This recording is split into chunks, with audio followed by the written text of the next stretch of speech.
Hello বন্ধুরা, গোপাল রান্নাঘর থেকে তোমাদের সাদর আমন্ত্রণ জানাচ্ছি। বন্ধুরা, আজকে একটা নিরামিষ আইটেম নিয়ে এলাম।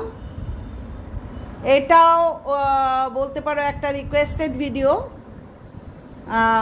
আমার ইউটিউব ফ্রেন্ড আয়েশা, তুমি আমাকে রিকোয়েস্ট করেছিলে যে মোচার ঘন্ট দেখানোর জন্যে। তো আমি তো চিংড়ি মাছ দিয়ে মোচার ঘন্ট আগেই দেখিয়েছি, এবার এলাম হচ্ছে নিরামিষ মোচার ঘন্ট দেখানোর জন্যে। তোমার রিকোয়েস্টেই আজকে বন্ধু আমি করছি। তো এটাও কিন্তু পুজোতে কিন্তু যারা নিরামিষ খায় তাদের পক্ষে কিন্তু একটা খুবই উপাদেয় ডিশ, যদিও করতে একটু ঝামেলা, কিন্তু খেতে খুবই ভালো লাগে। তো নিরামিষ আইটেম হিসাবে কিন্তু তোমরা মোচার ঘন্টটাও রাখতে পারো। সব সময় তো চিংড়ি মাছ দিয়ে ভালো লাগে না, তো এইভাবে নিরামিষভাবেও কিন্তু করে খেতে পারো, বা নিরামিষাশীদের জন্যও কিন্তু এই মোচার ঘন্টটা খুবই প্যালেটেবল। তো দেখাচ্ছি বন্ধুরা কিভাবে আমি মোচার ঘন্টটা করছি। তো এর জন্যে বাজার থেকে বেশ একটা বড় সাইজের মোচা নিয়ে এসেছি। তো একটা কথা বারবারই বলবো যে মোচা যেটাই রান্না করো, সেটা নিরামিষই করো আর আমিষই করো, সেটা কিন্তু কাঁচকলার মোচা কিন্তু নিও না। কাঁচকলার মোচাটা কিন্তু একটু তিতো হয়, ঠিক আছে? একটু পরিষ্কার ধরনের মোচা দেখবে, এই ধরনের মোচাগুলো কিন্তু বাজার থেকে নিয়ে আসবে। তো শিবানিদি না সন্ধ্যা কুটে দিচ্ছে। দেখো কিভাবে বাইরের যে শক্ত খোলাটা, সেইটা কিন্তু একটা ডান্টি থাকে। তো আমি ক্যামেরা করছি, এই যে মোটা ডান্টিটা, এটার সাথে নৌকোর মতো একটা দেখো সামনের দিকে সাদা অংশ আছে, খুব তাড়াতাড়ি করে ফেলছে। হ্যাঁ, এই মোটা অংশটা দেখছো, আর এই যে সাদা অংশটা, এই দুটো ফেলে দিতে হয়। যারা নতুন রাঁধুনি তোমাদের সুবিধার্থে বলছি। আর একটা কথা, আমি খুব সহজ ওয়েতে দেখাচ্ছি যে বটি যারা চালাতে পারো না, যারা ছুরি ঠিক মতো এখনো ধরতে পারো না, কাঁচি তো সহজেই যে কোনো মানুষ পারে, তো সেই জন্য দেখাচ্ছি হচ্ছে যে ওই দুটো জিনিস ফেলে দিয়ে কিন্তু রান্নাঘরের কাঁচি দিয়ে কিন্তু এইভাবে কুচিয়ে নিতে পারো, ঠিক আছে? হয়তো একটু সময় সাপেক্ষ, কিন্তু খেতে পারবো না ব্যাপারটা এরকম নয় যে এটা কাটার ঝামেলার জন্যে। আগের দিন কেটে কুটে রেখে দেবে, আর পরের দিন করবে। আর আরও বলছি যে যারা মনে ভাবছো যে না না মোচা তো ভীষণ ডিফিকাল্ট একটা আইটেম, সুতরাং এটা করা মানে কিন্তু অনেক সময় অনেক কষ্ট, না না না না, ভুল, একদমই ভুল। আজকাল কিন্তু বাজারেও 10 টাকা বেশি দিলে মোচা কিন্তু কেটে ওরা বিক্রি করে। মোচা, কচুরলতি, কচুর শাক সবই কিন্তু কেটে বিক্রি করে। তো দেখতে পেলে খুব সহজে আমি দেখিয়ে দিলাম যে ডান্টির মতো শক্ত অংশটা এবং সামনের দিকে সাদা নৌকার মতো খোলের অংশটা ফেলে দিয়ে, যারা ছুরি চালাতে পারছো না, যারা বটি চালাতে পারছো না, তারা কাঁচির মাধ্যমে কিন্তু এইভাবে কুচিয়ে, দেখতে পাচ্ছ এখানে আমি নুন হলুদ জল করে রেখেছি, সেই নুন হলুদ জলের মধ্যে কিন্তু আমি চুবিয়ে দিলাম। আরও খানিকটা সুবিধার্থে কিন্তু আমি দেখাচ্ছি। আচ্ছা, শাকসবজি বলো আর মাছই বলো না কেন, এটা কিন্তু সিলেকশনের উপর নির্ভর করে। যেগুলো তিতকুটে মোচা সেগুলোকে অ্যাভয়েড করাই ভালো। মিষ্টি কলার মোচা নিও, তাতে কিন্তু তিতো ভাবটা থাকে না, ঠিক আছে? তো এরকম পরিষ্কার ধরনের মোচা কিন্তু বাজারে কিনতে পাওয়া যায়, নিয়ে এসো, সেটাই কিন্তু এইভাবে কেটে কুটে নিও। নুন হলুদ জলের মধ্যে কেন ভিজিয়ে রাখে, তার কারণ হচ্ছে যে মোচার কষটাও কেটে যায়, আর কেটে রাখার পর যে কালো হয়ে যায় সেটাও হয় না, হলুদ জলের মধ্যে ভিজিয়ে রাখে এই কারণে। হলো? এবার দেখো কাটতে কাটতে কিন্তু এই অংশটা এসে যাবে, অর্থাৎ একদম ভেতরে দেখবে একটা সাদা রঙের একদম শক্ত একটা অংশ।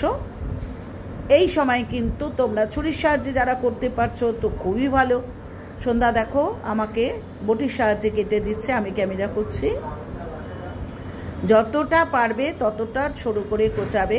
যদি মনে হয় যে না বটি তো চালাতে পারি না, ছুরির সাহায্যেও তোমরা কিন্তু কেটে নিতে পারো। যে সমস্ত নতুন রাঁধুনিরা যারা পারো তাদের কথা তো আলাদা, তারা ছেড়ে দাও।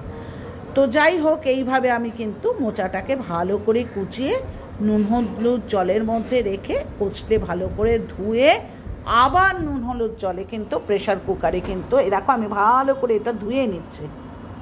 এবার আমি নুন হলুদ জলে প্রেশার কুকারে কিন্তু অন্তত 4 থেকে 5টা হুইসেল দিলাম। এইবার আমি কড়াইতে কিন্তু 3 চামচ তেল দিয়েছি, 3-4 চামচ তেল দিয়েছি, মোচাতে একটু তেল বেশি লাগে বন্ধুরা। এবার আমি ডুমো ডুমো করে আলু কেটে রেখেছি, সেটা নুন হলুদ মাখিয়ে কিন্তু আমি তেলটাকে একটু গরম হতে দেবে। দেখো তেল দিয়ে কিন্তু এখনও সাদা সাদা বুদবুদ মানেই হচ্ছে তেলটা গরম হয়নি। তেলটা গরম হওয়ার পর আলুগুলো ভাজতে বসিয়ে দেবে। আচ্ছা, এখানে একটা কথা বলার ছিল, সেটা হচ্ছে অনেকেই নিরামিষ মোচাতে কিন্তু ছোলা দেন, অর্থাৎ রাতভর ছোলাটাকে ভিজিয়ে রেখে কিন্তু প্রেশার কুকারে কিন্তু ছোলাটাকে একবারে সেদ্ধ করে নেবে। যাই হোক, আমি দিচ্ছি না, আমি নারকোল দিয়েই শুধু করব। আর এখানে আলু ভাজার সময় একটা পেস্ট করে নেবে।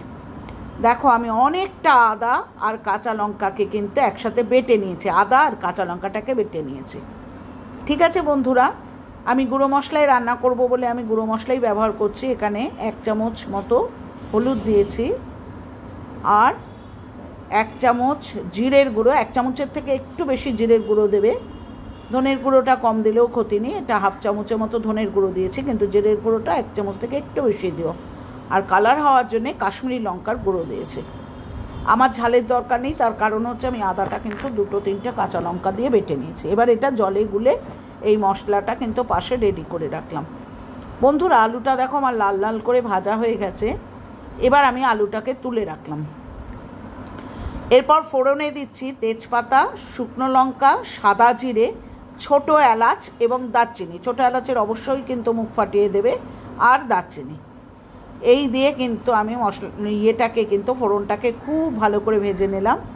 এবার দিয়ে দিচ্ছি হচ্ছে যে মশলাটা আমি গুলে রেখেছিলাম পাশে, সেই মশলার গুঁড়োটা কিন্তু আমি দিয়ে মশলার যে বাটিটা, সেই বাটিটার কিন্তু ভালো করে জল দিয়ে ধুয়ে কিন্তু আমি এই মশলার মধ্যে দিয়ে দেবো, তার কারণ অনেকটা মশলা বাটিতে লেগেছিল। এরপর মশলাটাকে ভালো করে আংশাতে লাগলাম। এই সময় আমি 2টো টমেটোকে কিন্তু কেউ ফাইনলি চপটো করতে পারো, অর্থাৎ মানে ছোট করে কুচি করেও নিতে পারো। আমি কিন্তু 2টো টমেটোকে পেস্ট করে নিয়েছি। এবার 2টো টমেটো আমি দিয়ে কিন্তু ভালো করে মশলা সমেত, টমেটো সমেত কিন্তু খুব ভালো করে কিন্তু মশলাটাকে আংশে নেব। বন্ধু, এখানে কিন্তু প্রত্যেক বন্ধুকে বলছি যে এখানে কিন্তু মশলা আংশানোর উপরে কিন্তু স্বাদটা নির্ভর করে। তো এইভাবে আমি মশলাটাকে আংশে নিলাম। আর আলু যেটা ভেজে রেখে দিয়েছিলাম সেই আলুটাও দিয়ে দিলাম। আমি কিন্তু বন্ধু নারকোল কিন্তু একটু ভেজে দিই, তার কারণ হচ্ছে নাহলে কাঁচা নারকোল দিলে সেটা পেট ব্যথা করে। এবার আমি যে মোচাটা সেদ্ধ করে রেখেছিলাম সেটা হাত দিয়ে খুব ভালো করে চটকে নিলাম, জলটাকে একদম চিপে ফেলে দিলাম। এখানে দেখো মিষ্টি দিয়েছি। মোচা কিন্তু নিরামিষ আইটেম, মিষ্টি দিতেই হবে। মিষ্টি না দিলে কিন্তু কোনো রান্নার ব্যালেন্স হয় না। হ্যাঁ, যারা ধরো চিনি খাও না তারা গুড় ব্যবহার করো, কারণ নাহলে রান্না হয় না, ব্যালেন্স হয় না। এখানে দেখতে পাচ্ছ আমি নারকোলটা দিয়ে দিলাম, কিন্তু নারকোলটা কিন্তু আমি একটু ভেজে নিয়েছি। আচ্ছা, এবার দেখো আমি 2 চামচের মতো গোবিন্দভোগ চাল কিন্তু ভিজিয়ে রেখেছিলাম। সেই গোবিন্দভোগ চালটাকে কিন্তু পেস্ট করে, এখানে আমি একটু নুন কম দেখলাম তো আমি একটু নুন দিয়ে নিলাম। গোবিন্দভোগ চালটাকে কিন্তু মিক্সিতে ভালো করে পেস্ট করে বা শিলনোড়াতে গুঁড়ো করে কিন্তু গোবিন্দভোগ চাল যেটা আমি ভিজিয়ে রেখেছিলাম সেটা কিন্তু জল সমেত গোবিন্দভোগ চালটা দিয়ে দিলাম। যেমন সুন্দর স্মেল আর তেমন সুন্দর কিন্তু মাখো মাখো হয়। এখানে বুঝতে পারছো কি না জানি না, আমি ঘি দিয়ে দিচ্ছি, দেখছে ইয়ের উপরে পড়ছে। আর গরম মশলার গুঁড়ো, অর্থাৎ ছোটো এলাচ, দারচিনি, আমি লবঙ্গ টবঙ্গ দিই না, ছোটো এলাচ দারচিনির গুঁড়ো করে দিলাম। দিয়ে কিন্তু আমি ভালো করে নাড়াচাড়া করে একদম শুকিয়ে, দেখেছো তার আগে কিন্তু আমি বলতে ভুলে গেছি, আমি কাঁচা লঙ্কাও কিন্তু 2টো চিড়ে দিয়ে দিয়েছিলাম। হয়ে গেল আমার তৈরি নিরামিষ মোচার ঘন্ট।